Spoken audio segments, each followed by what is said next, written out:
everyone. Thanks for being here today to listen to me talk about traceability and how we utilize 2D barcodes.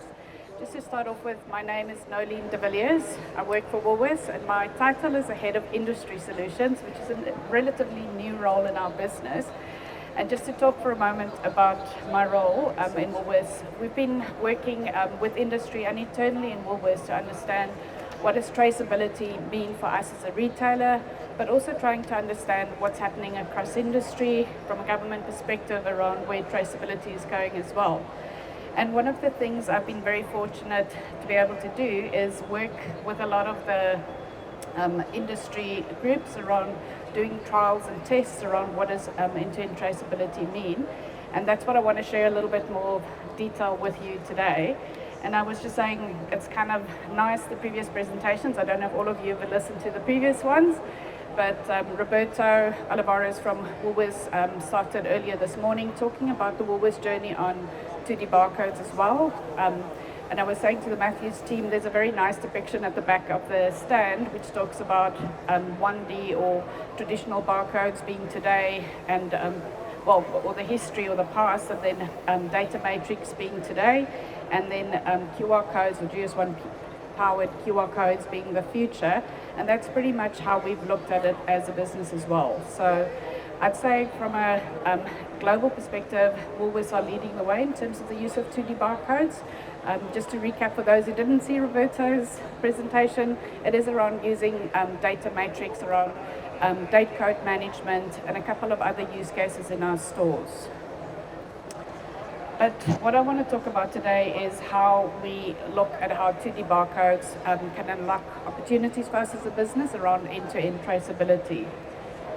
And the particular example that I'm going to talk about, and I'm probably going to win the prize for the least slides today, so I've only got 2 slides. I'll be doing a lot of talking with just the 2 slides. But I'm going to talk about an industry trial that we did. It was funded by Food Agility CRC, and we worked together with the New South Wales Department of Primary Industries, with GS1 in terms of how we apply standards, with 2 of our trading partners, Matolo Family Farms, as well as Cantrell Organics for the organic cherries that they sell in our stores.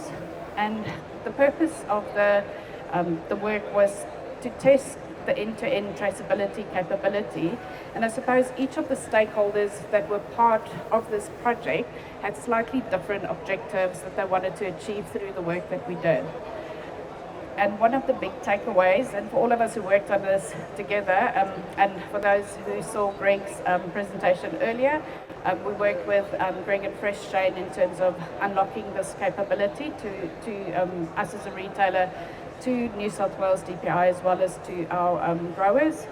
But one of the big things all of us took as a takeaway, which I think is a very important learning around end-to-end traceability, is how important the collaboration is when taking on something like end-to-end traceability. So it was a small group, we all worked very well together, we all contributed, and that was a big part of the success that I'll talk about in a moment as well.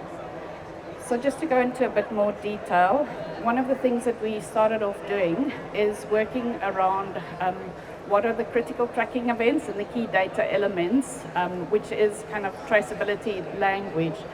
But again, as a business, what we've recognized to unlock end-to-end traceability in the industry, it's very important that you have a common set of standards that you are working towards. And where that's concerned, again, as Woolworths, we've been very involved working with research organizations, working with the likes of Deakin University, and particular Deakin Traceability Lab, in defining what are the frameworks, what are those standards that you want to apply when implementing end-to-end traceability. And I think what we've also recognized is that there are a lot of traceability solution providers out in the market, and the most important thing is that there's a common language that everybody can use to communicate. So just to mention as well, with Deakin Traceability Lab, we worked with them to define what's called Australia's Guide to Implementing Food Traceability, or a GIFT as we like to call it. And that was a really good starting point for this project, and would be a really good starting point for anybody embarking on an end-to-end traceability journey. So again, what that guide did was around saying what all of the process steps that a product goes through in the supply chain from source all the way through to customer. And we refer to those as the critical tracking events. And then what is all of the data that moves along with that product as it moves along the supply chain, which we refer to as key data elements. We also said, as I mentioned, focus on the importance of standards. And if you heard Andrew talking a while back, some of the GS1 standards that we focused on is creating global location numbers for all of the locations across the grower and through the Woolworths supply chain as well. We use the global trade identification number, or the GTIN, for the products to have that standardized. And then a big part of what we delivered as well was using the QR code with Digital Link, which is now being referred to as the GS1 powered QR code. And that was very important to us because as a retailer, we always put our customers first. And one of the many things that we wanted to learn through the process is how do we engage with the customers. Customers are saying they want to know more about the provenance of the product, they want to know how it was grown, and the QR code is a way for us to engage our consumers and share some of that data with them.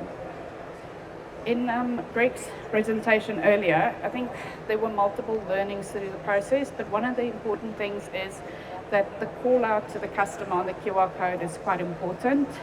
We did this trial with two products, the potato bags, a 2 kilogram potato bag from Matolo, and then the packaged cherries. And I don't know if you can read it from there, but one of the things was, I think in the potato example, the call out was, are you curious about your potatoes? Scan this QR code to learn more and provide feedback, because we wanted to have a two-way communication with the QR codes that we were using as well. So what did we learn? And I suppose before, sorry, messed that one up. One of the things that we wanted to learn as well is, yes, the QR code is a way to engage with your customers or your consumers, but it's also a way of collecting that trace data as it moves through the process. So we had slightly different processes with the potato, where we pre-printed the tags and put it on the potatoes, but with the cherries, what was really good was that the team were on site at Cantrell Organics and were printing barcodes for each of the individual retail products and then linking those individual retail products to a barcode that was put onto the crate in which it moved.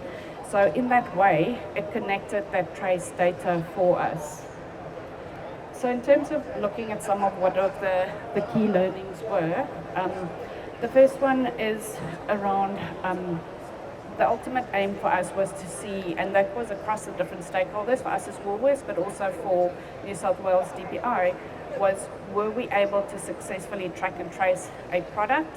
And we did manage to effectively demonstrate how we were able to track and trace a product off of the data that we were able to collect, and we were able to confine it to a particular batch that was impacted. And one of the other things, kind of as a last point that you can see on this side as well, is we acted as if it was a mock recall, and we issued that mock recall on the product and demonstrated how customers could scan an individual product and be notified that there is a recall on that product, which was very valuable. As I mentioned, one of the key focuses though was about the consumer engagement experience, and we got a lot of learnings from that as well. I don't know if you can see all of it, but some of the information that we had in the UI that the customer went to when they scanned the QR code was to provide the harvest information, so customers could see where it was grown, what day it was harvested, what the weather was when it was harvested, the batch lot, and the sell-by date. And then in addition to that, what we were trying to test was, could we apply or attach certifications, relevant certifications to the product as it was moving, and the customer could go into that sustainability or certification data and check and see some of that information.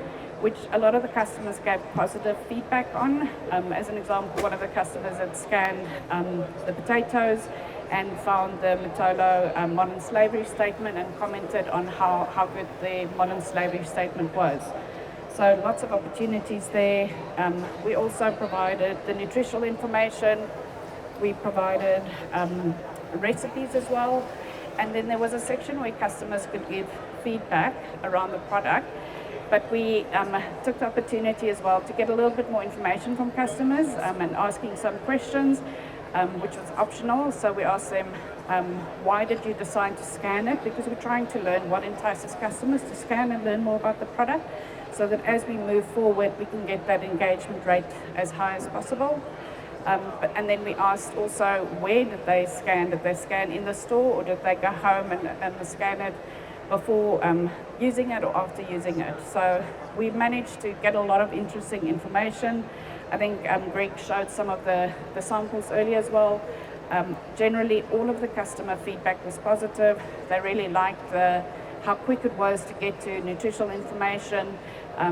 We also measured to understand where were customers spending most time when they scan on the QR code. And in a lot of cases, it was around the harvest information, so the trace data, the provenance data, but then also a lot of time spent in terms of storage instructions, which was an interesting one, which as a customer myself, I kind of get. So they were quite keen to get a little bit more information in terms of how to store the product. We also provided a link through to the Woolworths site, so from there they could click into the Woolworths site and kind of add any products to their shopping list, and the recipes. The recipes were also very well received. So all in all, it was a really good experience. We managed to utilize the GS1 standards through the program. We did our track and trace. The suppliers also provide a lot of feedback in terms of their experience of it and what they were looking for as part of being part of the trial. And the big thing was about having visibility of the product as well. And then again, as Greg mentioned earlier, a lot of value in terms of customer feedback related back to exactly the paddock that it was grown on. So for the cherries as an example, when they were scanning it, it might say that this product was on paddock A and it had a 5 rating, and another product came from paddock B and the rating was only a 2, which gives a lot of good insight to our trading partners as well in terms of how they can optimize the product. So I've shared a little bit of the data. There's a 35-page document, which is called the Cherry Plus report, which is available on the GS1 website, on the Food Agility website, and on New South Wales DPI website. If you wanted to go through that and understand more of the learnings that we experience. And also I will be available if you wanted to come ask some specific questions. Thank you.